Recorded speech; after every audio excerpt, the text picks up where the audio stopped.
Hello!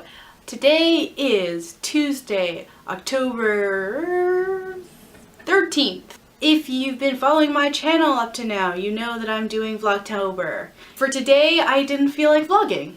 So I decided to do something else instead. To talk more directly, I guess, to the camera with a little setup and kind of discuss a topic that Andrea has mentioned earlier. If you don't know what I'm talking about, as in if you're not Andrea, she, during one of her vlogs, brought up a discussion that she wanted to partake with me, and I haven't gone back to her yet.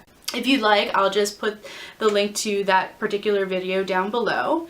Basically, in that video, what she started talking about is how she feels an adult should approach a situation that they're not happy with. I wanted to kind of elaborate on that topic and kind of tell her how I feel about what it means to step up the plate.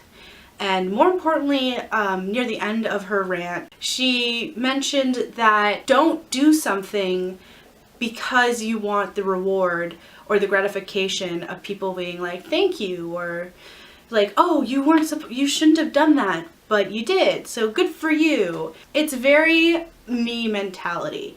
So what I wanted to elaborate more is on that. You know, I've worked in retail for a while, and that requires a lot of team effort. And a lot of times you end up kind of getting competitive in that field.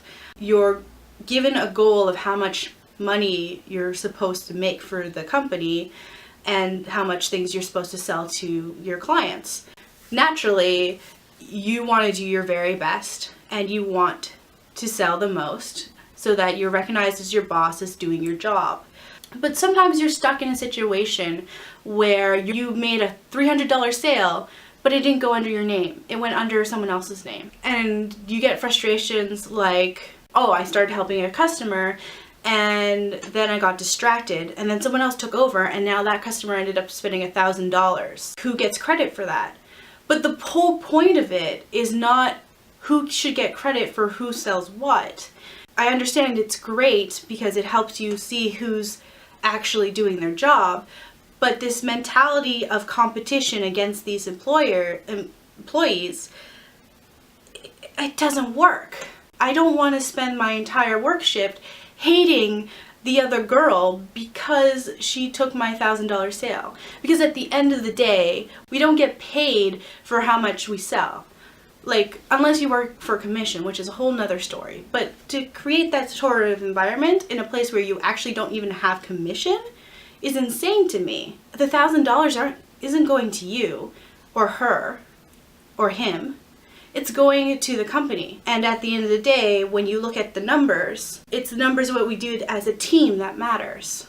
You can't always want credit or want praise for something that you did in a team. What matters is the overall effect. Obviously, if you're a leader of a team or if you're managing a team, you don't want them to not understand that they've been doing a good job. You want to praise them in certain aspects. But when it comes to being an individual in a team who takes over something that someone's slacking, or who notices something or pitches in for something only because they want to be noticed or they want to stand out or because they want to be in control, it's not healthy. It's not going to give you anything. When you do something that is for someone else or for the team or for whatever, when you do something that you're not supposed to do or you're not directly responsible for, and it could be viewed as a favor, don't do it because you're thinking that this person will turn around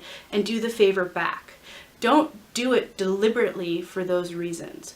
You should do it because you want your team or you want your household or wherever you're in the situation. You want that dynamic to be the best and as positive as possible, where people can not slack off, where people who need help can receive help. You know, like life isn't always about a competition. Civilization has grown to be this big and this great the way it is today because of people cooperating with each other. When you do something for the best of everyone, it does come back to you. Your project ends up being better, your team ends up being more successful, or the dynamic of the group is happier because you took the bullet. It's harder when I don't have a specific example to elaborate because I'm trying to make this as broad as possible. But the best way I can explain this is, let's say you and your roommate live together and you both had an agreement that you would always load the dishwasher because you don't mind loading the dishwasher, you've had a dishwasher at home, and you know how to do it properly. And the other roommate has decided, yeah, I will always empty the dishwasher. So one's responsible for always loading it, and the other one's responsible for always emptying it.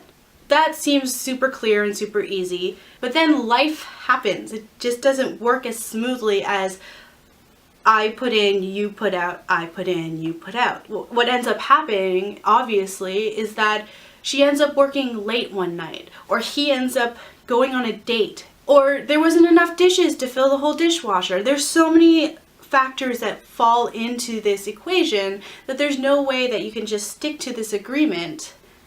I'm going to empty the dishwasher and you're going to fill it. Being stuck in this situation where you want to put all the dirty dishes into the dishwasher, but you can't because your roommate hasn't gotten enough time to empty the dishwasher, deliberately sitting around and waiting for that dishwasher to be emptied so you can do your responsibility is insane to me. If it was my responsibility to fill the dishwasher and it was filled with clean dishes, then I would be an adult, as Andrea says, be an adult, put on my big girl pants, and empty the dishwasher, and then fill it again with dirty dishes. And then when my roommate came home, simply tell her, hey, you forgot to empty the dishwasher, but I did it anyway.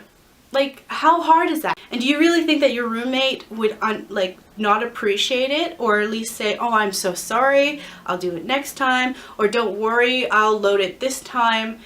It doesn't make sense to leave that conflict to exist just over the fact that they were wrong and you were right, or it was their responsibility. It's infuriating to want to live that way. So much better for everyone involved to just pick up the slack when you see their slack and acknowledge each other of that slack. Obviously, in my situation, should the roommate who has to fill the dishwasher never do her job, then yeah, that's a situation where you would definitely have more conflict and more anger. But if it was a fluke or a small little situation, that I just, no. You know, it just, why would you have that anger in your household? Or in your team? Or in your workplace? Or in your group of friends? There's a saying that I know of that I can't really remember the person who said it. It sums up what I'm trying to say here. You can be right, or you can be happy. Sometimes you can't always be both. Yeah, that's my elaboration on what you were saying, Andrea. I feel like there's too many times people do things because they want credit. And they should do something, they should pick up responsibility or slack because it makes everything better, not because it makes them a better person. Yeah, I like that.